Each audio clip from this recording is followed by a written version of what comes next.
Welcome to math forest groups and rings chapter first lecture first.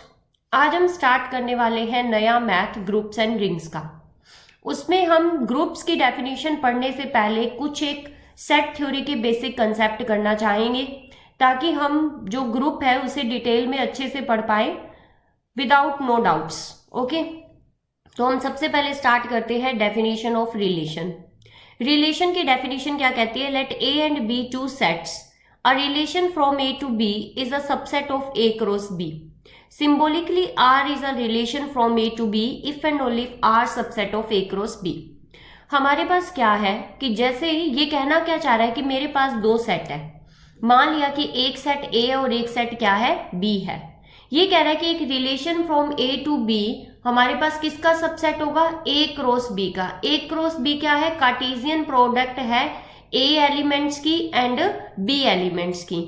तो अगर कोई relation है तो वो उनका सबसेट होगा, आर सबसेट होगा ए क्रॉस बी का। तो यहाँ पे मैंने जो आर रिलेशन लिया है वो इस तरीके का लिया है कि 1 1 1 2 2 2 2 3 3 3। तो जो कार्टेशियन प्रोडक्ट है वो क्या है? 1 2 1 3 2 2 2 3 3 2 3 3। तो जो मेरा R है वो A क्रॉस B का सबसेट हुआ। तो it means this is a relation. तो ये हमारा एक रिलेशन हो गया। तो अब हमारे पास क्या है? Domain and range of a relation. तो अब हमें देखना है कि डोमेन क्या होती है रिलेशन की और रेंज क्या होती है। तो let R be a relation from A to B, that is let R be the subset of A cross B। हम कह रहे हैं कि R A से लेके B पे रिलेशन है, तो रिलेशन क्या होता है? सबसेट होता है ए क्रॉस बी का। तो जो डोमेन है मेरी रिलेशन की वो होता है फर्स्ट एलिमेंट।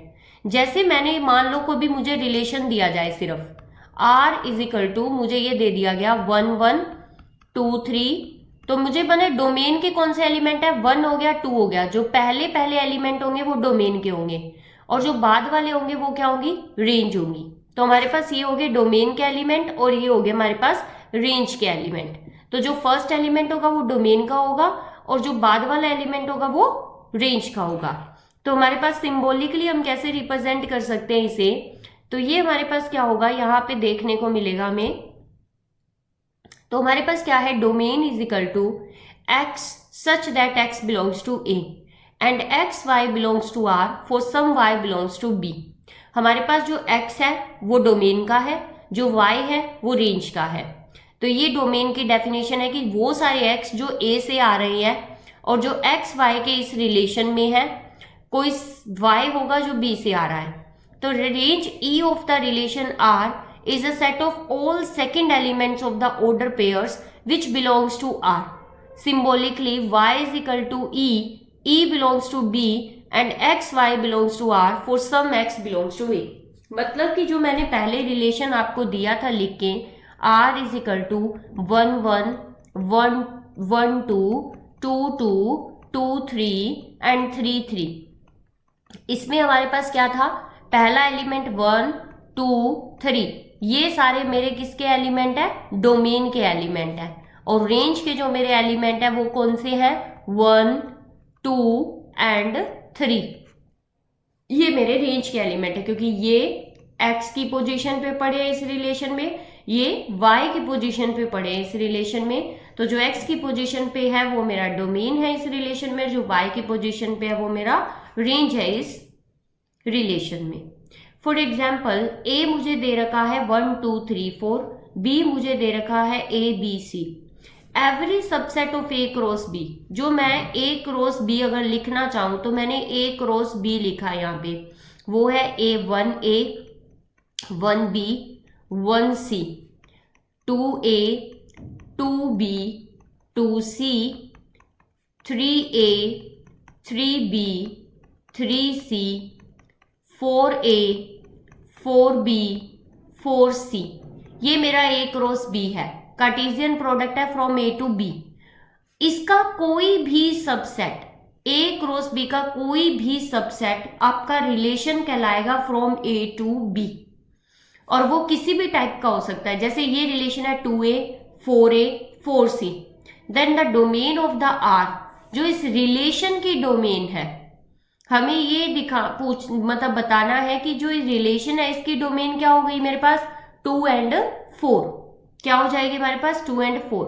और इस रिलेशन की जो रेंज है वो क्या हो जाएगी हमारे पास, यहां पे क्या दे रखा है मुझे, ए सी, तो क्या हो जाएगी ए एंड सी। तो total number of distinct relation from A to B. अब हमसे कोई ये पूछ ले कि कितने नंबर ऑफ रिलेशंस बन सकते हैं। अब आप देखो पिछले क्वेश्चन में ए क्रॉस बी के पास कितने एलिमेंट है, 1 2 3 4 5 6 7 8 9 10 11 12 एलिमेंट्स है। कैसे भी रीअरेंज कर सकते हो आप इसे, मतलब कि पहले मैंने कोई 2 ले लिए, फिर कोई 2 ले लिए, फिर कोई 2 ले लिए, या 1 ले लिया, 3 ले लिए। रिलेशंस तो कितने भी हो सकते हैं ना। ए क्रॉस बी के जितने भी एलिमेंट है वो जो सारे सबसेट है वो हमारे पास क्या होंगे, रिलेशन होंगे। तो हमारे पास यहाँ पे एक फॉर्मूला हम डिफाइन करते हैं कि ए क्रॉस बी पे कितने रिलेशन पॉसिबल हो सकते हैं, टोटल नंबर ऑफ। तो हमने क्या माना कि suppose A has m elements and the set b has n elements, then the product set a cross b has mn elements. कि मेरे पास a के पास कितने एलिमेंट है, m है, b के पास कितने एलिमेंट है, n। तो कार्टेशियन प्रोडक्ट के पास कितने होंगे, mn एलिमेंट्स होंगे। Therefore power set of a cross b, power set क्या होता है, 2 रेज की पावर mn। किसी भी सेट का पावर सेट क्या होता है, 2 रेज की पावर mn होता है। Thus a cross b has 2 raise की पावर mn डिफरेंट सबसेट्स। तो now every subsets of a cross b is a relation from a to b।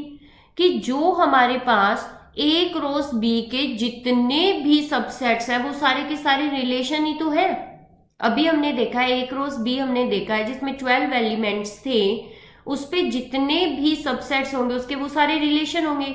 और पावर सेट क्या होता है, कलेक्शंस ऑफ ऑल सबसेट्स। तो जो कार्डिनलिटी पावर सेट की होगी वही हमारी रिलेशंस की होगी।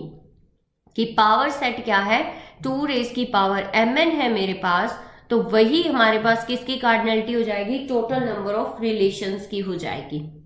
नेक्स्ट आपके पास आता है यहाँ पे इनवर्स रिलेशन। कि इनवर्स रिलेशन क्या होता है, let R be a relation from A to B. R कोई रिलेशन है ए से लेके बी का, मतलब आर कोई सबसेट है ए क्रॉस बी का। तो the inverse relation of R denoted by R inverse. तो जैसे जनरली हम इनवर्स लिखते होते हैं, मल्टीप्लिकेटिव इनवर्स लिखते होते हैं, वैसे ही हमने आर इनवर्स लिख दिया। Is a relation from B to A, मतलब कि अगर मान लो मेरा कोई रिलेशन था ए से लेके बी पे, तो मेरा आर इनवर्स क्या हो जाएगा, बी से लेके ए हो जाएगा। जो x है और जो y है वो आपस में इंटरचेंज हो जाएंगे। अब जो यहाँ पे जो x y था अब वो y और x बन जाएगा, ठीक है। तो define by R inverse is equal to y x, y belongs to b and x belongs to a, x y belongs to r। Example, a मेरे पास है a b c, b मेरे पास है 1 2 3, r मेरा कोई रिलेशन था a1 a3 b3 c3। तो r inverse क्या हो जाएगा, 1a 3a 3b 3c। तो जो x है वो y बन गया, जो y है वो x हो गया। तो जो डोमेन थी वो हमारी यहाँ पे आ गई, मतलब इंटरचेंज हो गया आपस में। नेक्स्ट आपके पास क्या आता है यहाँ पे, every function is a relation but every relation is not a function. वैसे तो उस फंक्शन की डेफिनेशन हमने न्यूमेरिकल एनालिसिस में बहुत अच्छे से की थी, कि जब हमने न्यूमेरिकल के वीडियोस डाले थे तो फर्स्ट वीडियो में हमने फंक्शन बहुत अच्छे से किया था, 1 function, onto function and function. तो वहां पे हमने देखा था कि फंक्शन जो होता है वो एक रिलेशन ही होता है, पर रिलेशन फंक्शन होना जरूरी नहीं है। ये आगे जब हम फंक्शन की डेफिनेशन करेंगे इसी लेक्चर में, तब आपको समझाएंगे कि ऐसा क्यों होता है। रिलेशन इन अ सेट, कि रिलेशन इन अ सेट कब कहलाता है, जब मेरा कोई रिलेशन ए से बी पे है, R be a relation from A to B, और मेरा ए बी के इक्वल हो जाए। मतलब कि मेरा कोई रिलेशन ए से लेके एक पे चला जाए, तो मैं ये नहीं बोलूंगी कि relation from A to A, तो मैं ये बोलूंगी कि रिलेशन इन अ सेट। और कौन सा सेट है, ए सेट है। तो R is a relation in A, कि आर किस में है, रिलेशन ए में। Thus a relation in a set A is a subset of the Cartesian product A cross A। Simple सी भाषा में हम ये बोल सकते हैं कि जब मेरा A और B बिल्कुल सेम हो जाएंगे, A और B इक्वल सेट हो जाएंगे, तब मैं उस रिलेशन को A से लेके B ना बोलने की बजाय बोलूंगी कि R is a relation in A। तो अब हमारे पास जो R रिलेशन हुआ करता था, जो सबसेट हुआ करता था Cartesian product A cross B का, अब वो सबसेट होगा Cartesian product A cross A का। अब नेक्स्ट हमारे पास क्या है यहाँ पे, identity relation in a set. अब रिलेशन कितने टाइप के होते हैं वो हम पढ़ रहे हैं। तो पहले हम आइडेंटिटी रिलेशन पढ़ लेते हैं किसी भी सेट में। मतलब जब हमारा इन अ सेट का मतलब है कि कोई भी रिलेशन है जो ए से लेके ए पे जा रहा है। इन अ सेट का मतलब कि जो रिलेशन है वो मेरा सबसेट किसका है, इसका मतलब आर मेरा सबसेट है ए क्रॉस ए का। अब हम जो भी क्वेश्चंस करेंगे ना, मतलब जो भी पढ़ेंगे वो इन अ सेट पे ही पढ़ेंगे, मतलब ए क्रॉस ए पे ही करेंगे। तो डेफिनेशन क्या कहती है आइडेंटिटी रिलेशन की, let A be a set, the relation I n defined by IA is equal to XY, X belongs to A and Y belongs to A, X is equal to Y। मतलब कि जब हमारे पास कोई भी relation है, उस relation में से वो एलिमेंट जो X और Y सेम सेम है, मतलब कि मान लो मैंने कोई रिलेशन लिखा यहाँ पे, मेरा कोई रिलेशन था यहाँ पे 1 2 1 3 2 2 1 1। तो इस टाइप के रिलेशन में जो 1 1 हो गया मेरा और 2 2 हो गया, वो आइडेंटिटी रिलेशन में आएंगे। कि जब x और y सेम सेम हो जाए तब हम उसे क्या बोलेंगे, identity relation in A. Thus identity relation in a A is the set of the ordered pairs x y of the A cross A for which x is equal to y। जब मेरा x y के equal हो जाए तो मेरा A set है 1 2 3 4 5। तो इसमें आइडेंटिटी रिलेशन क्या होगा, 1 1 2 2 3 3 4 4 5 5। तो ये मेरा क्या हो गया, आइडेंटिटी रिलेशन हो गया। नेक्स्ट हम क्या कर रहे हैं यहाँ पे, universal relation in a set. कि universal relation in a set जो आप पढ़ते थे, जब जैसे सेट में पढ़ते थे कि आपके पास U हुआ करता था, A भी हुआ करते थे, तो हम यूनिवर्सल सेट की बात करते थे। वैसे हम universal relation in a set करेंगे। तो let A be any set and R be the set A cross A। मतलब R मेरा रिलेशन था कोई सेट A क्रॉस A पे, then R is called the universal relation in A। मतलब कि हमारे पास क्या हो गया कि A कोई भी सेट है और R भी the set A cross A, और R मेरा जो रिलेशन है वो A क्रॉस A पूरा हो गया। मान लो A मेरा सेट था और A के साथ जो कार्टेशियन प्रोडक्ट था, जितने भी पॉसिबल, जैसे मान लो कि A में मेरे पास n एलिमेंट्स थे, A में मेरे पास n एलिमेंट्स थे, तो A क्रॉस A में कितने आए, n स्क्वायर आ गए मेरे पास। तो A क्रॉस A में जितने भी n स्क्वायर है वो R में आ गए, रिलेशन में आ गए। तो वो रिलेशन क्या कहलाएगा, यूनिवर्सल रिलेशन इन A। कि जितने मतलब रिलेशंस थे वो A क्रॉस A के, अदरवाइज हम रिलेशन को क्या बोलते हैं, subset of A cross A बोलते हैं। जब R और A क्रॉस A इक्वल हो जाएगा तो हम उसे बोलेंगे यूनिवर्सल रिलेशन इन A। अब आता है void relation in A। Every subset of A cross A is a relation in A।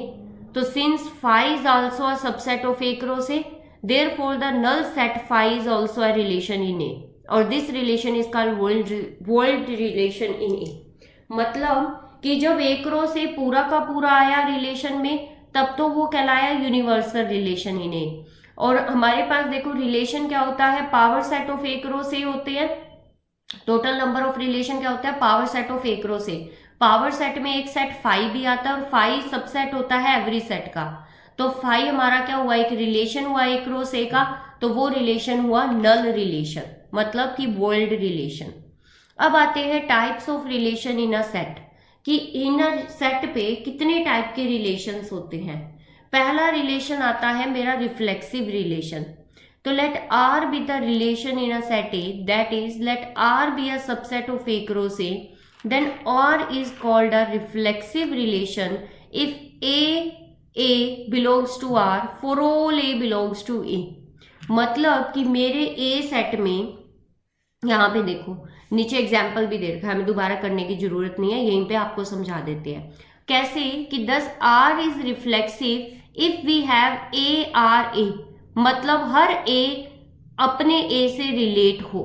मतलब कि मेरे पास कोई एक सेट है 1 2, तो R जो मेरा होगा 1 1 एंड 2 2, दोनों एलिमेंट खुद के साथ रिलेट होने चाहिए, मतलब दोनों एलिमेंट खुद के साथ रिलेशन में होने चाहिए। ये कंपल्शन है कि ए का हर एक एलिमेंट खुद के साथ रिलेशन में होना चाहिए, तभी वो रिफ्लेक्सिव कहलाएगा। A relation R in a set A is not reflexive if there is at least one element A belongs to A such that A not belongs to R. अगर इनमें से एक भी एलिमेंट ऐसा है जो छूट जाता है खुद के साथ रिलेशन में, तो हम उसे नॉट रिफ्लेक्सिव बोलेंगे। तो अब समझिए रिफ्लेक्सिव रिलेशन नहीं है। कैसे कि रिफ्लेक्सिव में 3 होना जरूरी था। तो हमारे पास एग्जाम्पल देखो, यहां हमने लिया है A 1 2 3 4, then the relation R1 is equal to 1 1 2 2 3 3 4 4 1 4, मतलब यहाँ पे 1 4 is not a reflexive, क्योंकि 4 4 इसके अंदर नहीं है। अगर 4 4 इसके अंदर आ जाता तो ये एक रिफ्लेक्सिव रिलेशन कहलाता। मतलब कि सेट A के हर एक एलिमेंट को खुद के साथ रिलेशन में आना होगा अगर उसे रिफ्लेक्सिव होना है तो। अब नेक्स्ट हमारे पास क्या कहता है यहाँ पे, द रिफ्लेक्सिव रिलेशन R2। अब हमने R2 बनाया, 1 1 आ गया, 2 2 आ गया, 3 3 आ गया, 4 4 आ गया। मतलब ये तो सेट में होने ही चाहिए। 1 1 आ गया, 2 2 आ गया, 3 3 आ गया, 4 4 आ गया। तो हमारे पास ये तो इस रिलेशन में होने चाहिए, उसके अलावा कोई भी आ सकता है। जैसे 1 3 आ गया, 2 3 आ गया, ये हमें हो चाहे कोई दिक्कत नहीं है, पर इनका खुद के साथ रिलेशन होना बहुत जरूरी है, तभी ये रिफ्लेक्सिव कहलाएगा। अब आता है सिमेट्रिक रिलेशन। अभी हम देखना चाहते हैं कि आइडेंटिटी और रिफ्लेक्सिव में क्या डिफरेंस था। आइडेंटिटी रिलेशन क्या होता है, अगर इसी का मैं आइडेंटिटी रिलेशन बोलूं तो 1 1 2 2 3 3 4 4 होगा। इसके अलावा कोई और एलिमेंट नहीं आना चाहिए। मतलब कि खुद के साथ खुद का रिलेशन होना चाहिए, x is equal to y होना चाहिए, पर उसके अलावा और कोई एलिमेंट नहीं आएगा। Identity relation is always a unique relation of a set. किसी भी सेट में आइडेंटिटी रिलेशन ऑलवेज यूनिक होता है, पर रिफ्लेक्सिव रिलेशन यूनिक नहीं होता। हो भी सकता और नहीं भी, क्योंकि इसकी कोई यूनिकनेस की गारंटी नहीं है। अगर मैं बोलूं R3 मेरा कोई रिलेशन था 1 1 2 2 3 3 4 4 एंड 2 3, ये भी मेरा एक रिफ्लेक्सिव रिलेशन है, क्योंकि रिफ्लेक्सिव रिलेशन की गारंटी ये है कि खुद ए सेट का हर एक एलिमेंट खुद के साथ रिलेट होना चाहिए, रिलेशन में आना चाहिए। उसके अलावा कोई भी एलिमेंट आए, वी हैव नो प्रॉब्लम।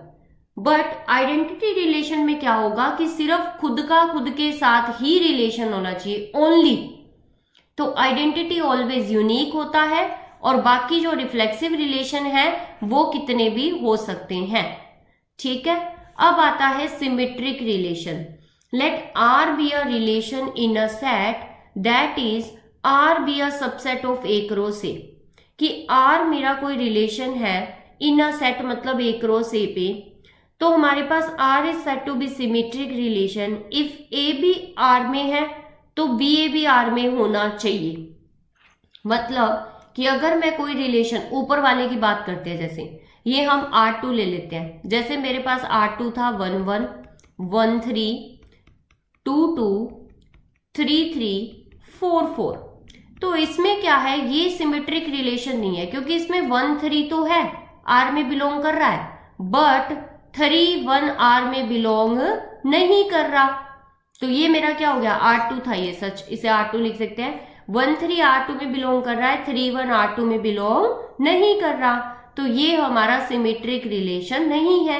हाँ, अगर 1 3 नहीं होता इसमें तो ये सिमेट्रिक भी होता, क्योंकि 1 1 R के साथ है, तो 1 1 भी R के साथ है, मतलब x की जगह भी 1 है, y की जगह भी 1 है, तो y 1 हो गया और x 1 हो गया। तो जो रिफ्लेक्सिव रिलेशन होता है वो सिमेट्रिक होता है। पर कब सॉरी, मैंने ये थोड़ा सा मतलब गलत बोल दिया है। रिफ्लेक्सिव का मतलब नहीं आइडेंटिटी रिलेशन, कि जो आइडेंटिटी रिलेशन होता है वो रिफ्लेक्सिव भी होता है, वो सिमेट्रिक भी होता है। आइडेंटिटी रिलेशन रिफ्लेक्सिव भी है, सिमेट्रिक भी है। अब एसिमेट्रिक और नॉट सिमेट्रिक का मतलब क्या है, कि अगर मुझे एक भी एलिमेंट ऐसा मिल गया कि जो ए बी तो रिलेशन में है पर बी ए रिलेशन में नहीं है, तो वो असिमेट्रिक हो जाएगा। जैसे कि हमारा ऊपर वाला R2 में जो 1 3 था पर 3 1 नहीं था, तो ये असिमेट्रिक कहलाएगा। ठीक है, for example G is equal to 1 2 3 4 5 be a set, R is equal to 1 2 1 3 1 1 2 1, तो 1 2 है, 2 1 तो है, 1 1 भी है, पर 1 3 है पर 3 1 नहीं है, तो इसलिए ये असिमेट्रिक है। अब मैंने G ले लिया यहाँ पे 1 2 3 4, मैंने एक रिलेशन लिया 1 1 1 2 2 1, दिस इज असिमेट्रिक, क्योंकि यहाँ पे 1 2 है, 2 1 भी है, और 1 1 तो होता ही हमारे पास सिमेट्रिक है। ठीक है, तो नेक्स्ट हमारे पास आता है यहाँ पे एंटी सिमेट्रिक रिलेशन। अब एंटी सिमेट्रिक रिलेशन क्या कहलाता है कि let R be a relation on a set A। इसका मतलब क्या है कि R सबसेट है A क्रॉस A का, और R एंटी सिमेट्रिक कब कहलाएगा, यदि A भी R में है एंड BA भी R में है। जैसे वो 1 2 R में था, 2 1 भी R में था, तो 1 इज इक्वल टू 2 होना चाहिए, मतलब A is equal to B होना चाहिए, तो हम उसे बोलेंगे anti symmetric. If we have never both AB and BA, मान लो कि अगर हमारे पास AB भी नहीं है, BA भी नहीं है, except A is equal to B, मान लो कि ये रिलेशन हमारे पास रिफ्लेक्सिव रिलेशन है, जैसे कि AB है पर BA नहीं है, या AB भी नहीं है BA भी नहीं है हमारे पास, तो वो एंटी सिमेट्रिक हो जाएगा हमारे पास। कैसे कि एक एग्जांपल देखते हैं यहाँ पे, let n be the set of natural numbers, let R be the relation in n, define by, किस तरीके का रिलेशन डिफाइन किया गया है कि x is a divisor of y, x y का डिवाइजर है, ये एंटी सिमेट्रिक है। सिंस कैसे कि अगर a b का डिवाइजर है और एंड b a का डिवाइजर है, तो डेफिनेटली a b के इक्वल होगा। कभी भी ऐसा पॉसिबल ही नहीं हो सकता कि दोनों इक्वल ना हो और एक दूसरे के डिवाइजर हो जाए नेचुरल नंबर पे। तो अगर a b का डिवाइजर है, b a का डिवाइजर है, तो डेफिनेटली a को b के इक्वल होना पड़ेगा। तो ये रिलेशन हमारे पास क्या हो गया, हाँ कैसा रिलेशन हो गया, एंटी सिमेट्रिक। और यदि a b के इक्वल नहीं है, तो हम ये कह ही नहीं सकते कि बोथ केस एक साथ आएंगे, मतलब a b को डिवाइड करेगा या फिर b a को डिवाइड करेगा, दोनों एक साथ नहीं आ सकते। यही हम कहना चाह रहे हैं, जो ये ऊपर वाली लाइन है वो यही कहना चाह रही है कि we have never both a r b and b r a, मतलब अगर ये दोनों एक साथ नहीं आते हैं ना, एक आ गया कोई प्रॉब्लम नहीं है, दोनों एक साथ नहीं आते हैं तो ए बी को इक्वल होना पड़ेगा, और अगर नहीं आते हैं तो भी वो एंटी सिमेट्रिक कहलाएगा। ठीक है, नेक्स्ट हमारे पास क्या है यहाँ पे, ट्रांजिटिव रिलेशन। ट्रांजिटिव रिलेशन क्या होता है कि let R be a relation in a set A, that is set R be a subset of A cross A, कि अगर R रिलेशन है इन अ सेट A पे, तो इसका मतलब वो सबसेट है A क्रॉस A का। तो R is said to be a transitive relation if A be related to R and B C related to R, तो implies A C belongs to R, मतलब कि अगर A B के relation में है, B C के relation में है, तो A को C के रिलेशन में आना पड़ेगा, तभी हम उसे क्या बोल सकते हैं, ट्रांजिटिव बोल सकते हैं। जैसे कि हमने एग्जाम्पल लिया है n be the set of all natural numbers and let R be the relation in n defined by x is less than y, मुझे दे रखा है कि x y से छोटा है और y z से, मतलब ये रिलेशन है कि x y से छोटा है। तो हमने एक एग्जाम्पल लिया कि a b से छोटा है एंड b c से छोटा है, तो डेफिनेटली a c से छोटा हुआ, तो R is a transitive relation. अब पैरेलल लाइंस का ले लो, मान लो कि A B के पैरेलल है, B C के पैरेलल है। यहाँ पे देखो A कोई लाइन है जो B के पैरेलल है, B कोई लाइन है जो C के पैरेलल है, तो डेफिनेटली A C के पैरेलल होगी, तो ये भी ट्रांजिटिव रिलेशन है पैरेलल लाइंस का। तो अब मेरे पास आता है इक्विवेलेंस रिलेशन, कि इक्विवेलेंस रिलेशन मेरे पास क्या होता है, let R be a relation in a set A, then R is an equivalence relation in A if and only if R reflexive भी हो जाए। रिफ्लेक्सिव का मतलब खुद का, सारे A का खुद के साथ रिलेशन होना चाहिए, सिमेट्रिक भी हो जाए, मतलब कि A अगर B के साथ रिलेशन में तो B भी A के साथ रिलेशन में होना चाहिए, और ट्रांजिटिव भी हो जाए कि अगर ए बी के साथ रिलेशन में एंड बी सी के साथ रिलेशन में है तो ए सी के साथ रिलेशन में होना चाहिए। The equivalence relation is usually denoted by the, जो हमारे पास सिंबल होता है इस तरीके का, ऐसे डिनोट करते हैं इस तरीके का इक्विवेलेंस रिलेशन। तो इसके एग्जाम्पल देखते हैं हमारे पास। Let A B the set of all triangles in a plane, कि एक प्लेन में हमारे पास क्या है, ट्रायंगल्स है।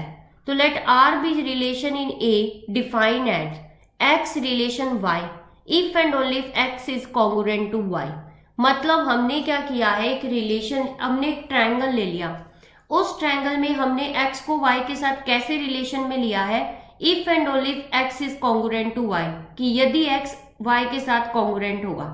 अब देखो हर एक लाइन, मतलब हर एक एक्स खुद के साथ तो कॉन्ग्रुएंट होता ही है, एक्स खुद के साथ तो कॉन्ग्रुएंट होगा ही होगा, since every triangle is congruent to itself. हर ट्रायंगल खुद के साथ कॉन्ग्रुएंट होता है, मतलब ये ट्रायंगल खुद के साथ कॉन्ग्रुएंट होगा ही होगा, क्योंकि तीनों एंगल भी सेम है, तीनों साइड भी सेम है। तो चाहे आप ए से कर लो, चाहे आप एस से कर लो, चाहे आप एस से कर लो, मतलब किसी भी तरीके से करो, खुद एक ट्रायंगल दूसरे ट्रायंगल के साथ, मतलब एक ट्रायंगल अपने ट्रायंगल के साथ खुद के साथ तो कॉन्ग्रुएंट होता ही होता है। अब यहाँ पे देखो x अगर कॉन्ग्रुएंट है y के साथ तो y भी x के साथ कॉन्ग्रुएंट होगा, क्योंकि triangle x is congruent to y then y is congruent to x। मान लो कि एक ट्रायंगल है मेरे पास, x ट्रायंगल है जो मेरे पास, ये x ट्रायंगल है, ये y ट्रायंगल है। अगर मान लो x ट्रायंगल कॉन्ग्रुएंट हुआ है y के साथ, इसका मतलब इसने कोई ना कोई तो कॉन्ग्रुएंसी की कंडीशन सेटिस्फाई की है, चाहे तो तीनों एंगल की, चाहे तीनों साइड की, चाहे दो साइड एक एंगल की, ठीक है, तो इस चाहे दो एंगल एक साइड की, इस तरीके की। तो अगर a ने y के साथ किया तो y ने भी, मतलब चाहे x ने y के साथ किया तो y ने भी x के साथ की है, तो सिमेट्रिक रिलेशन हुआ। ट्रांजिटिव भी होगा हमारे पास, क्योंकि अगर एक मान लो ये x ट्रायंगल, ये y ट्रायंगल और ये z ट्रायंगल, अगर मान लो ये इसके साथ कॉन्ग्रुएंट है, ये इसके साथ कॉन्ग्रुएंट है, तो डेफिनेटली ये इसके साथ कॉन्ग्रुएंट होगा ही होगा। तो जो मेरा रिलेशन हुआ ये इक्विवेलेंस रिलेशन हुआ। अब हम बात करते हैं इक्विवेलेंस क्लास की, कि इक्विवेलेंस क्लासेस क्या होती है, इक्विवेलेंस सेट्स क्या होते हैं। कोई भी नॉन एम्प्टी सेट, उस पे अगर मैं इक्विवेलेंस रिलेशन डिफाइन कर दूं, मान लो मेरा कोई ए नॉन एम्प्टी सेट था, उस पे मैंने कोई इक्विवेलेंस रिलेशन डिफाइन कर दिया, मान लो वो इक्विवेलेंस रिलेशन तो मतलब रिफ्लेक्सिव हुआ, सिमेट्रिक हुआ, ट्रांजिटिव हुआ। Further let A B an arbitrary element of A, फिर मैंने ए का कोई आर्बिट्रेरी एलिमेंट उठा लिया, मान लो एक्स उठा लिया, और satisfy X related to A consecutive a subset X A of A called an equivalence class of A with respect to R। कहने का मतलब, यहाँ पे हम अच्छे से समझाते हैं आपको, कहने का मतलब क्या है कि हम इसे कैसे डिनोट करते हैं, या तो हम जो हमारे पास क्लोज ब्रैकेट ए होता है उससे डिनोट करते हैं, चाहे ए से डिनोट करते हैं, चाहे ए के बाहर से डिनोट करते हैं। एक्चुअल डेफिनेशन इसकी क्या है कि वो सारे एक्स जो ए से आ रही है और जो एक्स ए के रिलेशन में है, मान लिया कि मैंने कोई एक रिलेशन डिफाइन किया, उस रिलेशन में क्या है कि ए के साथ जितने भी एलिमेंट आ रहे हैं, मान लिया, कैसे बताऊं मैं आपको, जैसे मेरे पास एक रिलेशन था 1 1 1 2 2 2 3 2, ये था। अब मैं बोलूंगी क्लास 2 बता दो इस रिलेशन पे, तो वो सारे x बिलोंग्स टू a जो हमारे पास 2 के साथ रिलेशन में थे। तो 2 के साथ रिलेशन में कौन से x थे, एक तो 1 था, एक 2 था, एक 3 था, तो इसकी क्लास में ये आ गए। तो जो क्लास है वो हमने कैसे डिफाइन की यहाँ पे, कि वो सारे x जो a से आ रहे हैं और x से बिलोंग्स टू r, तो वो हमारे x कौन से हो गए, जैसे मैंने क्लास 2 निकाली यहाँ पे रिलेशन में, और ये मैंने रिलेशन लिया हुआ था, तो इसमें मैंने 2 के साथ जो जो रिलेशन में थे उन सबको लिख दिया, तो 1 था, 2 था और 3 था। तो properties of equivalence classes, properties क्या होती है इक्विवेलेंस क्लासेस की, इक्विवेलेंस क्लास होने के लिए एक तो ये नॉन एम्प्टी सेट होना चाहिए, दूसरा वो जो रिलेशन है वो इक्विवेलेंस रिलेशन होना चाहिए। तो कोई भी मेरे दो क्लास ले ली मैंने, एक ए क्लास ले ली और एक बी क्लास ले ली, दोनों ही आर्बिट्रेरी एलिमेंट ए के होने चाहिए, क्योंकि जिसकी हम क्लास डिफाइन कर रहे हैं वो डेफिनेटली ए के एलिमेंट ही होने चाहिए, और उनका रिलेशन ए के ही एलिमेंट के साथ आएगा, क्योंकि उन पे पहले इक्विवेलेंस रिलेशन डिफाइन हुआ है। और equivalence relation in a set क्या होता है? ए क्रॉस ए का सबसेट होता है। तो पहली प्रॉपर्टी कहती है कि जिसकी क्लास निकाल रहे हो, जैसे ए की क्लास निकाल रहे हो तो ए उसके अंदर होगा। यदि बी उसके अंदर है, कोई ए क्लास के अंदर, तो क्लास ए और क्लास बी इक्वल हो जाएगी आपकी। अब आपके पास क्या आता है? क्लास ए और क्लास बी इक्वल तभी होगी आपके पास if and only if A B related to R, if and only if A R के साथ भी रिलेशन में है। ये क्या कह रहा है कि ए और बी क्लास कब इक्वल होएगी? जब ए और बी का रिलेशन होगा आपस में। रिलेशन का मतलब यहाँ रिलेशन कैसा है? इक्विवेलेंस है। इक्विवेलेंस मतलब सिमेट्रिक भी है, ट्रांजिटिव भी है, और मतलब रिफ्लेक्सिव भी है। तो अगर ए आर के साथ रिलेशन में है तो बी, अगर ए बी के साथ रिलेशन में है तो बी भी ए के साथ रिलेशन में होगा। तो जो हमारी ए क्लास है वो बी क्लास के इक्वल हो जाएगी। नेक्स्ट आपके पास यहाँ पे क्या है? Either a class is equal to, मतलब आइदर तो डिसजॉइंट होगी या फिर आइडेंटिकल होगी। बिल्कुल दो क्लास कभी भी ऐसा नहीं हो सकता कि आधे एलिमेंट बिलोंग करें और आधे नहीं बिलोंग करेंगे। या तो वो पूरे के पूरे इक्वल होंगे या पूरे के पूरे डिसजॉइंट होंगे। ठीक है। नेक्स्ट आता है पार्टीशंस। पार्टीशंस क्या होता है किसी भी सेट के ऊपर? तो उसकी डेफिनेशन करते हैं हम। Let S be a non empty set. हमने क्या किया? एलिमेंट्स का भी पार्टीशन होता है। पार्टीशन एलिमेंट्स का भी होता है, पार्टीशन सेट का भी होता है। यहां जो हम पार्टीशन की बात कर रहे हैं वो सेट के पार्टीशन की बात कर रहे हैं। तो let S be a non empty set, a set P is equal to A, B, C of non-empty subset of S। हमने क्या किया? S एक नॉन एम्प्टी सेट लिया, P कलेक्शन ले ली उसके सारे सबसेट्स की, is called partition of S if A union B union C union, जितने भी हमने पार्टीशन किए P में, उन सबका यूनियन अगर S के इक्वल आता है। पहली कंडीशन तो ये कि पार्टीशन ऑफ S तभी कहलाएगा जब जितने भी पार्टीशन में सेट थे हमारे पास उनकी यूनियन एस के इक्वल होनी चाहिए। जो एक्चुअल सेट हम लेके चले थे उसके इक्वल होनी चाहिए। दूसरा, the intersection of every pair of distinct subset of S belongs to P the null set. मतलब कि जैसे मान लो ए और बी आ गए तो ए और बी का जो इंटरसेक्शन है वो फाई होना चाहिए। या तो दोनों इक्वल होंगे या फाई होंगे। मतलब ऐसा नहीं होना चाहिए आधे एलिमेंट बिलोंग कर रहे हैं और आधे एलिमेंट बिलोंग नहीं कर रहे, इस टाइप का नहीं होना चाहिए। तो ये कंडीशंस होती है हमारी पार्टीशन ऑफ अ सेट की। फॉर एग्जाम्पल हमने एक एग्जाम्पल ले लिया, मैंने एक एस लिया जो सेट है 1 से लेके 10 तक का।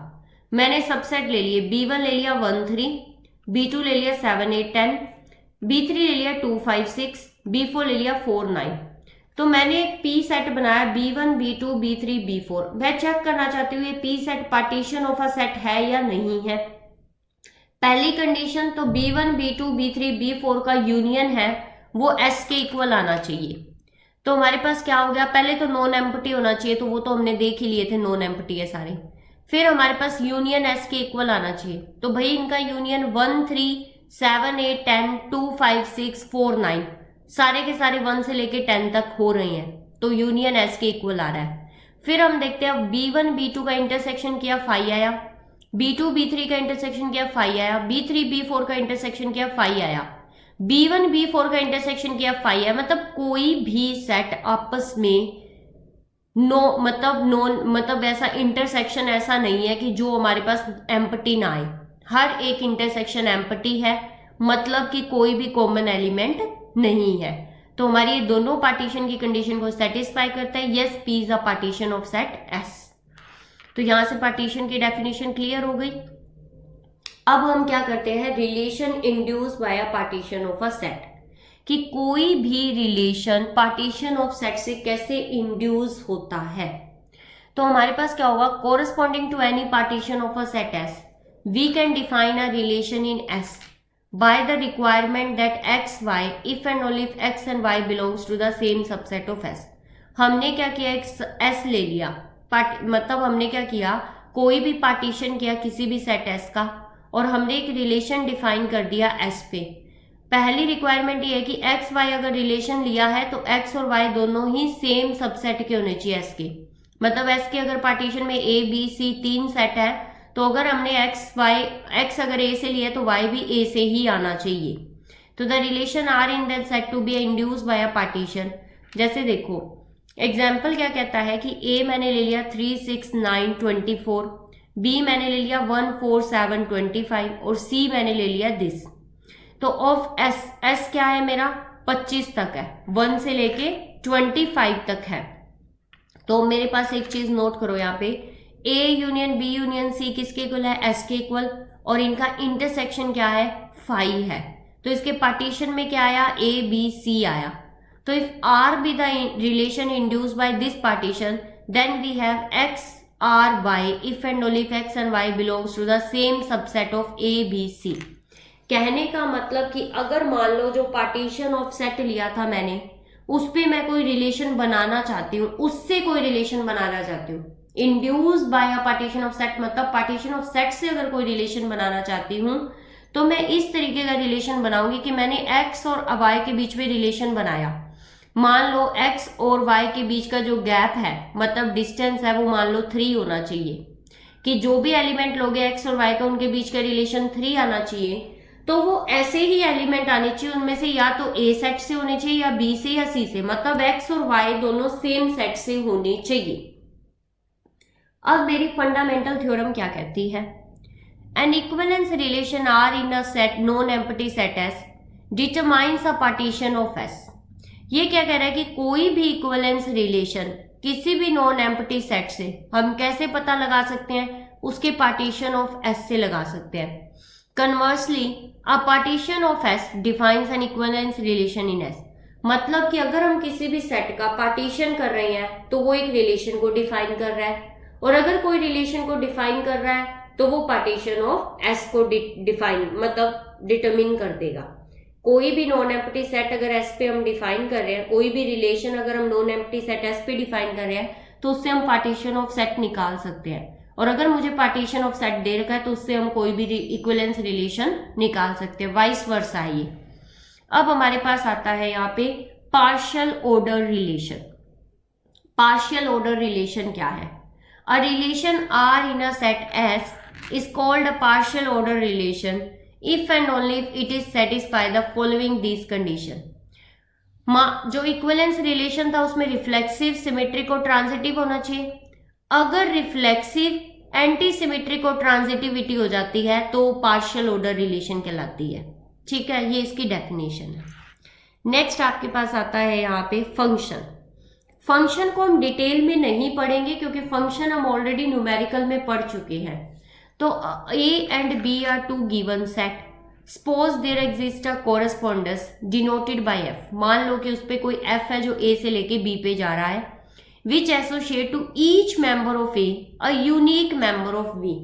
मतलब कि हर एक ए के एलिमेंट को किसी बी के यूनिक एलिमेंट पे लेके जा रहा है। फॉर एग्जाम्पल 1 2 3 2 3, 1 2 पे जा रहा है, 2 2 पे जा रहा है, 3 3 पे जा रहा है। 1 के मतलब ए के हर एक एलिमेंट की इमेज होनी जरूरी है।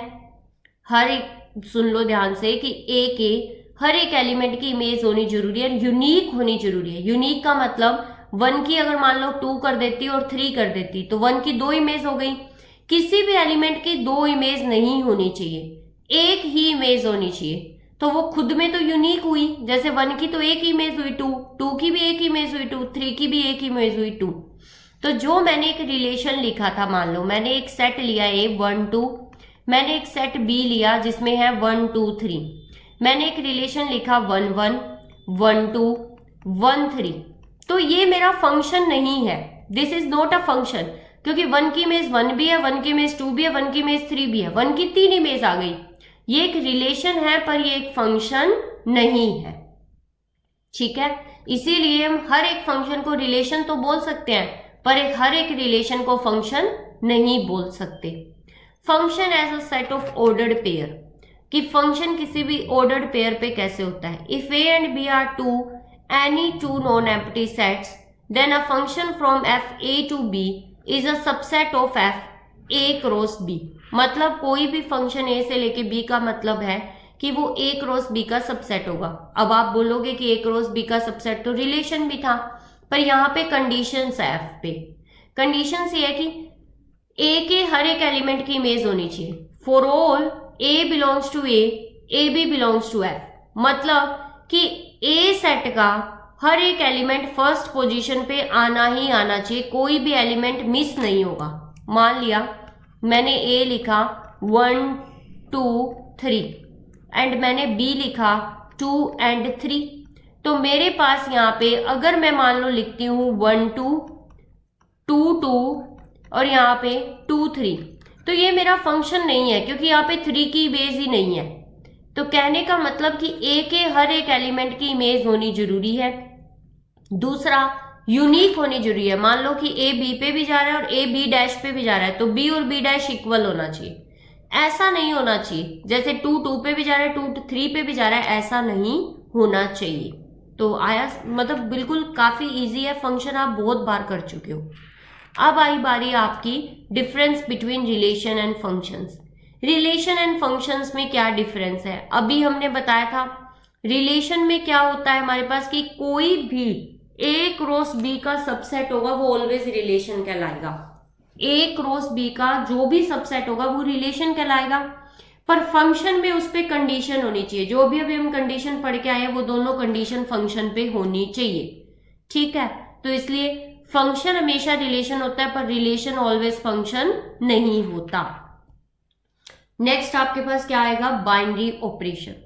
यहां से आपका ग्रुप थ्योरी की, मतलब एक्चुअल में अगर आप बुक उठाओगे ग्रुप्स एंड रिंग्स की, तो फर्स्ट चैप्टर आपका बेसिक कंसेप्ट है, कहीं पे पढ़ाया जाता है कहीं पे नहीं पढ़ाया जाता। तो जो स्टार्टिंग मानी जाती है आपकी ग्रुप थ्योरी की वो बाइनरी ऑपरेशन से मानी जाती है। और बाइनरी ऑपरेशन करने के लिए रिलेशन करना बहुत जरूरी था, रिलेशन और फंक्शन करना बहुत जरूरी था, तो इसीलिए हमने रिलेशन और फंक्शन को किया था। तो बाइनरी ऑपरेशन क्या कहता है कि अब binary operation star on a non empty set A, तो binary operation always non empty set पे डिफाइन होगा। Is a mapping which associate each ordered pair A B of elements of A a uniquely defined element C belongs to A, मतलब कि हमने एक star mapping ली है जो ए cross A से ए पे जाएगी। ए क्रॉस ए पे किस पे जाएगी, ए पे जाएगी। तो for example the set of natural numbers n is not close under to subtraction, मतलब कि ये बाइनरी ऑपरेशन नहीं है। बी सेट ऑफ जो सब्ट्रैक्शन है is not a binary operation on natural numbers, हम ये बोल सकते हैं। क्यों, क्योंकि मैंने एक 5 लिया नेचुरल नंबर से, एक 6 लिया नेचुरल नंबर से, 5 माइनस 6 किया तो -1 आया जो कि नेचुरल नंबर के नहीं है अंदर। कहने का मतलब कि माइनस n क्रॉस n से n पे नहीं जा रहा। एक n का एलिमेंट लिया, दूसरा n का एलिमेंट लेना है, 5 belongs to n, 6 belongs to n, बीच में बाइनरी ऑपरेशन लगाना है, वो लगने के बाद फिर से n में चला जाए, मतलब a एलिमेंट लेना है a का, b एलिमेंट लेना है a का, और a स्टार b किस में जाना चाहिए, a में जाना चाहिए। तब हम बोलेंगे कि बाइनरी ऑपरेशन होना सेट a, कि a का एलिमेंट लेना है, a का element a belongs to a, b belongs to a, और a star b belongs to a, ऐसा होना चाहिए। तो यहाँ 5 बिलोंग्स टू n था, 6 बिलोंग्स टू n था, पर 5 minus 6 not belongs to a था, तो it is not a binary operation. Next आपके पास क्या आता है बाइनरी ऑपरेशन का एग्जाम्पल, ऑर्डिनरी मल्टीप्लिकेशन, कि मैंने अगर ऑर्डिनरी मल्टीप्लिकेशन ली इंटीजर्स के ऊपर, तो कोई भी दो एलिमेंट इंटीजर से उठाओ और उनकी प्रोडक्ट करो तो वो फिर से आपको इंटीजर ही देंगे। कोई भी दो एलिमेंट उठा लो z के, कोई भी दो इंटीजर्स की प्रोडक्ट ऑलवेज क्या होती है, इंटीजर्स, इसलिए वो बाइनरी ऑपरेशन को सेटिस्फाई कर गए। एडिशन की बात आती है, एडिशन भी इंटीजर्स पे बाइनरी ऑपरेशन है कि कोई भी दो इंटीजर्स उठाओ उनका सम करो, वो फिर से क्या बना देंगे, इंटीजर्स बना देंगे। सब्ट्रैक्शन देख लो इंटीजर्स पे, कोई भी दो इंटीजर उठाओ उनकी सब्ट्रैक्शन करो वो फिर से इंटीजर्स ही बना देंगे। तो सब्ट्रैक्शन, मल्टीप्लिकेशन और एडिशन, इंटीजर्स पे बाइनरी ऑपरेशन है। तो नेक्स्ट आपके पास क्या आता है यहाँ पे, नेक्स्ट एग्जांपल आपके पास क्या है यहाँ पे कि मान लो कि मैंने एक सेट लिया 1 -1 आयोटा और माइनस आयोटा। अगर हमारे पास it is not a binary operation on a set 1 और -1, कहने का मतलब कि अगर मान लो किसी सेट पे बाइनरी ऑपरेशन सेटिस्फाई हो रहा है, जैसे इस सेट पे मल्टीप्लिकेशन, जो मल्टीप्लिकेशन है वो सेटिस्फाई हो रही है बाइनरी ऑपरेशन पे, पर सबसेट पे होना जरूरी नहीं है। इसी का मैंने एक सबसेट ले लिया आयोटा और माइनस आयोटा। अगर कोई बाइनरी ऑपरेशन सेट पे सेटिस्फाई हो रहा है तो कोई जरूरी नहीं वो उसके सबसेट पे भी सेटिस्फाई हो। जैसे यहाँ पे मैट्रिक्स जो मल्टीप्लिकेशन है वो सेटिस्फाई हो रही है, पर इस सेट पे नहीं हो रही, क्योंकि आयोटा क्रॉस आयोटा कर रहे हैं। तो आयोटा बिलोंग्स टू ए, मतलब इसको मैं ए नाम दे दूं, और आयोटा बिलोंग्स टू ए मतलब A belongs to A, B belongs to A star B, मतलब मल्टीप्लिकेशन है यहाँ पे स्टार की जगह। तो iota multiply iota is equal to -1 not belongs to A. तो इट मीन्स ये बाइनरी ऑपरेशन नहीं है ये पे, पर ये यहाँ पे था बाइनरी ऑपरेशन, क्योंकि यहाँ पे -1 बिलोंग करता था। तो इसलिए अगर किसी सेट पे बाइनरी ऑपरेशन है तो उसके सबसेट पे होना नेसेसरी नहीं है। मैट्रिक्स एडिशन और मैट्रिक्स मल्टीप्लिकेशन पे बाइनरी ऑपरेशन काम करेगा अगर मैट्रिक्स ओवर रियल नंबर्स है, मतलब जो मैट्रिक्स के एलिमेंट है अगर वो रियल नंबर से आ रहे हैं तो हमारे पास मैट्रिक्स पे एडिशन और मैट्रिक्स मल्टीप्लिकेशन दोनों ही बाइनरी ऑपरेशन सेटिस्फाई होंगी। अब ordinary addition and multiplication are not binary operation on irrational. Irrational पे ऑर्डिनरी एडिशन और मल्टीप्लिकेशन बाइनरी ऑपरेशन नहीं होंगे, क्योंकि मैंने क्या किया, √2 लिया, ए लिया, ए भी √2 ले लिया, बी भी √2 ले लिया, दोनों ही इररेशनल है। इन दोनों की प्रोडक्ट की तो 2 आया और 2 इररेशनल नहीं है, तो बाइनरी ऑपरेशन सेटिस्फाई नहीं हुआ। ऐसे ही मैंने √2 ले लिया, -√2 ले लिया, दोनों ही इररेशनल है, इन दोनों का सम किया तो 0 आया और 0 इररेशनल नहीं है। तो इररेशनल पे एडिशन और मल्टीप्लिकेशन बाइनरी ऑपरेशन नहीं है। अब मेरे पास आते हैं टाइप्स ऑफ बाइनरी ऑपरेशंस कि कितने टाइप के बाइनरी ऑपरेशंस होते हैं। पहला होता है कॉम्यूटेटिव बाइनरी ऑपरेशंस। पहला होता है commutative operation. A binary operation star on a set A is called commutative if A star B is equal to B star A. जैसे एडिशन होता है, ए को बी में ऐड करो चाहे बी को ए में ऐड करो, ऑलवेज इक्वल आता है। हर सेट के हर एक एलिमेंट के साथ होना चाहिए। ऐसा नहीं कि एक दो एलिमेंट ने सेटिस्फाई कर दिया तो आप बोल दोगे। सेट का हर एक एलिमेंट अगर इस कंडीशन को सेटिस्फाई करता है तो हम बोलते हैं कि वो कॉम्यूटेटिव ऑपरेशन है। मतलब मल्टीप्लिकेशन देख लो, चाहे आप ए को बी में मल्टीप्लाई करो या बी को ए से मल्टीप्लाई करो, सेम आता है तो वो कॉम्यूटेटिव है। सबट्रैक्शन कॉम्यूटेटिव नहीं है। मान लियो मैंने एक 3 ले लिया, एक 5 ले लिया, अगर मैं 3 - 5 करती हूँ तो -2 आता है, और 5 - 3 करती हूँ तो 2 आता है। -2 2 के इक्वल नहीं है, तो subtraction is not a commutative. Division commutative नहीं है, दोनों का रिजल्ट सेम नहीं आएगा। तो सेकंड है associative operation. A binary operation star on a set A is called associative if A star B star C is equal to A star B star C. मतलब पहले मैं बी को सी पे apply करूं फिर ए को अप्लाई करूं, या पहले ए बी को अप्लाई करके सी पे करूं, तो इसे हम एसोसिएटिव बोलते हैं। अगर ये कंडीशन सेटिस्फाई हो जाती है तो ए के हर एक एलिमेंट के लिए, फिर से मैं बता रही हूं, हर एक एलिमेंट के लिए सेटिस्फाई होगा तभी ये प्रॉपर्टीज होल्ड होंगी, अदरवाइज नहीं होगी। जैसे एडिशन है वो एसोसिएटिव है, मल्टीप्लिकेशन एसोसिएटिव है, पर सब्ट्रैक्शन एसोसिएटिव नहीं है। नेक्स्ट आपके पास क्या आता है यहाँ पे, नेक्स्ट आता है आपके पास, ये एग्जाम्पल हमने बता दिया है, डिस्ट्रीब्यूटिव ऑपरेशन। डिस्ट्रीब्यूटिव ऑपरेशन क्या होता है, let A be a set on which 2 binary operations, कोई भी सेट जिसपे 2 बाइनरी ऑपरेशन हो, एक मान लिया *1 एक *2, यदि इस कंडीशन को सेटिस्फाई करता है A*1 B*2 C is equal to A*1 B *2 A*1 C, मतलब A अगर डिस्ट्रीब्यूट हो जाए ओवर B एंड C तो हम बोलेंगे डिस्ट्रीब्यूटिव है। तो ये हमारे पास हो गया। जैसे राइट डिस्ट्रीब्यूटिव कब बोलेंगे, जब A राइट हैंड साइड है। लेफ्ट डिस्ट्रीब्यूटिव कब बोलेंगे, जब A क्या है, लेफ्ट साइड है। ठीक है, तो ये काफी इजी है। डिस्ट्रीब्यूटिव प्रॉपर्टी रिंग थ्योरी में काम आएगी, ऊपर जो हम कर रहे हैं वो ग्रुप थ्योरी में काम आ रही है। नेक्स्ट आपके पास क्या है यहाँ पे, अब जब हमारा अगर राइट डिस्ट्रीब्यूटिव और लेफ्ट डिस्ट्रीब्यूटिव दोनों होल्ड हो जाए तो हम डिस्ट्रीब्यूटिव प्रॉपर्टी बोलते हैं। अब हमारे पास क्या होगा, अगर स्टार टू इज कॉम्यूटेटिव है, मतलब ए बी स्टार सी और सी स्टार बी अगर सेम है तो हमारे पास डिस्ट्रीब्यूटिव होल्ड होगी ही होगी। अब हमारे पास कैसे, for the set of real numbers, मैंने सेट ऑफ रियल नंबर्स लिए, डिस्ट्रीब्यूटिव में एक तो मल्टीप्लिकेशन ले लिया और एक एडिशन ले लिया। तो मल्टीप्लिकेशन ओवर एडिशन के ऊपर देखो मैंने क्या किया, a dot B plus C किया, तो a dot B plus a dot C same result देंगे।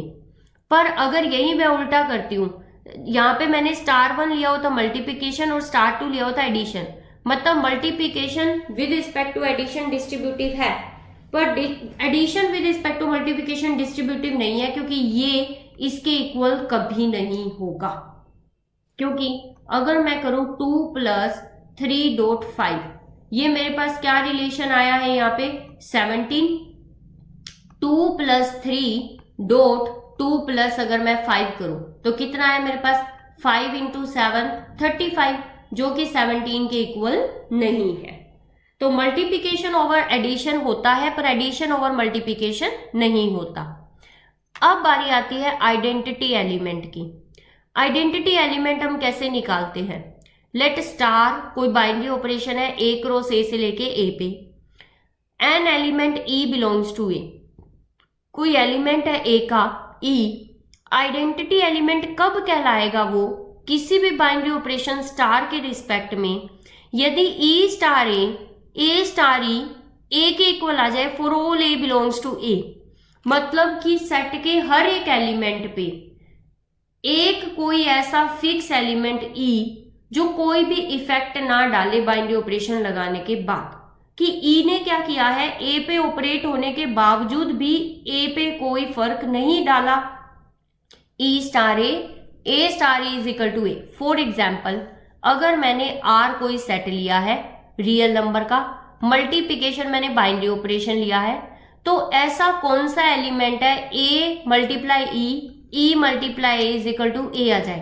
तो आपके दिमाग में झट से आंसर आ जाएगा कि ई इज इक्वल टू 1, कि 1 एक ऐसा है जो मल्टीप्लिकेशन में किसी पे भी फर्क नहीं डालता। ऐसे मैं एडिशन की बात करूं तो 0 एक ऐसा एलिमेंट है, सेट का एक ऐसा एलिमेंट 0 जो सेट के हर एक एलिमेंट पे ऐड करने पे कोई फर्क नहीं डालेगा। तो यही बात हम कर रहे हैं कि आइडेंटिटी का फिजिकल मीनिंग ये है कि अगर हम बाइनरी ऑपरेशन लगाते हैं ई का सेट के हर एक एलिमेंट के साथ, तो वो सेट के हर एक एलिमेंट पे कोई इफेक्ट ना डाले बल्कि एज इट इज वही एलिमेंट दे दे आपको, तो हम बोलेंगे कि E is a identity element. तो यहाँ पे हमारे पास कुछ एक एग्जांपल्स हैं, जैसे मैंने सेट ऑफ रैशनल नंबर्स लिया, मल्टीप्लिकेशन में उसकी 1 आइडेंटिटी हो जाएगी और एडिशन में उसकी 0 हो जाएगी। वैसे ही हमारे पास मैंने यहाँ पे कोई बाइनरी ऑपरेशन लिया है नेचुरल नंबर पे एडिशन पे, तो एडिशन पे मेरे पास आइडेंटिटी नहीं है क्योंकि एडिशन में 0 आइडेंटिटी होती है और नेचुरल नंबर में आइडेंटिटी नहीं है क्योंकि 0 ही नहीं है, पर मल्टीप्लिकेटिव आइडेंटिटी 1 होती है और 1 नेचुरल नंबर पे बिलोंग करता है। अब देखो, अब ये तो थे ऑर्डिनरी मल्टीप्लिकेशन ऑर्डिनरी एडिशन। अब अगर कोई बाइनरी ऑपरेशन ऐसे आपको डिफाइन करके दिया जाए कि A star B is equal to A B का मल्टीप्लाई डिवाइड बाई 2, और ए बी कहाँ से आ रहे हैं, कोई रैशनल नंबर से आ रहे हैं, तो उसमें आपको आइडेंटिटी निकालनी पड़ेगी। कैसे निकालोगे, ये कंडीशन अप्लाई करके, A star E is equal to E star A is equal to A, तो ए स्टार ई क्या हुआ, ए मल्टीप्लाई ई बाई 2 जो हमने यहाँ लिख दिया, ई स्टार ए क्या हुआ, E multiply A by 2 is equal to A आना चाहिए। तो हमने फर्स्ट और थर्ड को इक्वल रखा, ए से ए कैंसिल हो गया, ई इज इक्वल टू 2। तो ऐसे आपको अगर कोई बाइनरी ऑपरेशन डिफाइन करके दिया जाएगा तो आप उसकी आइडेंटिटी निकाल सकते हो। नेक्स्ट आपके पास क्या है, यहाँ पे कोई भी अगर मैट्रिक्स दिया जाएगा, तो अगर मैट्रिक्स एडिशन के रिस्पेक्ट में है तो 0 मैट्रिक्स उसकी एडिटिव आइडेंटिटी है, और अगर मल्टीप्लिकेशन के रिस्पेक्ट में है तो आइडेंटिटी मैट्रिक्स उसकी आइडेंटिटी एलिमेंट है।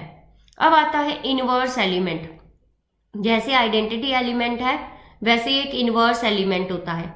आइडेंटिटी पूरे सेट की यूनिक होती है, किसी भी सेट की एक ही आइडेंटिटी होगी, एक से ज्यादा आइडेंटिटी नहीं होती है। जो इनवर्स होता है वो एलिमेंट वाइज यूनिक होता है, हर एक एलिमेंट का यूनिक होता है और वाइस वर्सा होता है। तो हम पढ़ते हैं definition. Let star be the binary operation define on A and let E be the identity element of A with respect to binary operation star.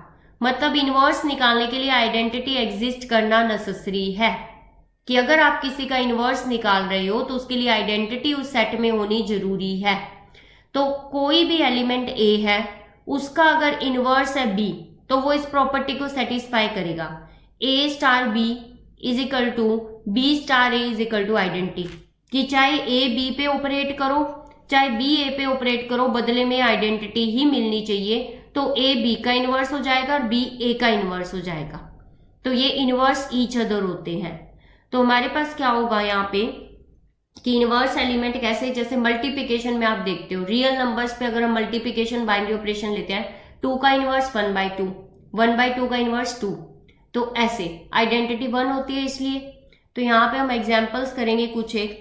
The ordinary addition is a binary operation on set G Z the set of integer A belongs to Z. मतलब मैं यहाँ inverse निकालना चाहती हूँ, तो मैंने मान लो ए एलिमेंट लिया z से, बी एलिमेंट लिया z से, और मुझे पता है 0 इज द आइडेंटिटी।